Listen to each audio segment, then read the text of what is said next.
What's up, everyone? Ben with Real Recovery Talk coming at you with another 5-minute or less video. So through some observation and experience, I've got a suggestion for everyone in early recovery. If you're living like in a sober living, or if you're in a treatment program or something of the like, I always make reference to the MTV Real World show. So where I'm going with this is that very oftentimes, if you live in a sober home or you're in some sort of community like that, whether it be residential, PHP, whatever, we have a tendency to neglect the fact that during that period of time and in that environment, it is like the MTV Real World. There's always drama going on. There's always something exciting. It's stimulating. You know, there is always some sort of social activity going on. There's just so much that can occupy your time and your mind.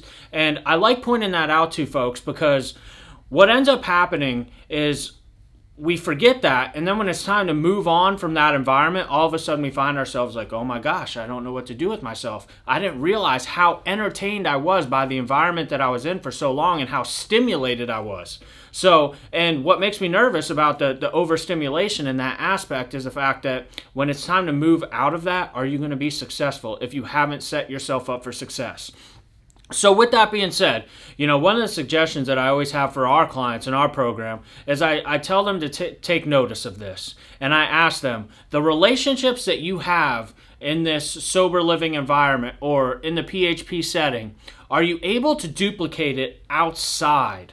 So when you're going through like an IOP program or living in a sober living, that is your time and opportunity to practice and learn how to duplicate the same feelings, the same relationships that you're able to do in an environment that is artificially put together. Like we literally set up within the treatment setting, an environment where it's like artificially set up to recognize the benefits of having a recovery community. And I always tell people, do your absolute best to try and duplicate that outside. Because the reality of the situation is, I've been to a number of treatment centers and sober homes in my own recovery, and off the top of my head, I can't think of a single person that I stay in touch with. In the beginning, I used to have people like sign my big book and put their phone number, or I might try and keep in touch with some of them. My point is people come and go throughout your recovery. The people that I went to treatment with back when, I don't talk to any of them anymore.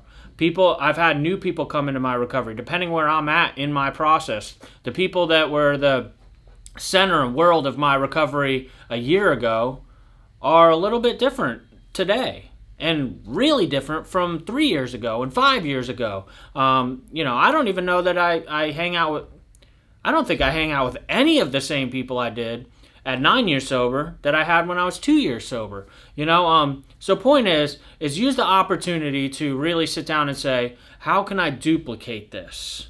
Can I have the same sort of community and build the same sort of community outside of the treatment setting that I have here? Can I build something where I feel the same amount of support? My answer is yes. I've got more support out in the outside world and the community that I built for myself through 12-step fellowship and etc. I have way more support than our clients do, who are literally living with 25 other clients. Like, dude, my phone blows up all day with people in recovery. I got people reaching out to me. I'm calling people. It's really relevant in my life. So with that being said, make sure you're ready to exit the production of the MTV Real World sober living environment, if that makes sense. Because one day that's going to come to an end. One day production's going to be over. Then where are you going to be?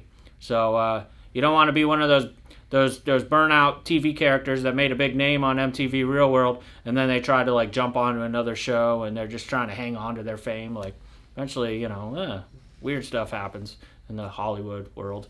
But with that being said, if no one told you they love you today, I do. Real Recovery Talk, over and out.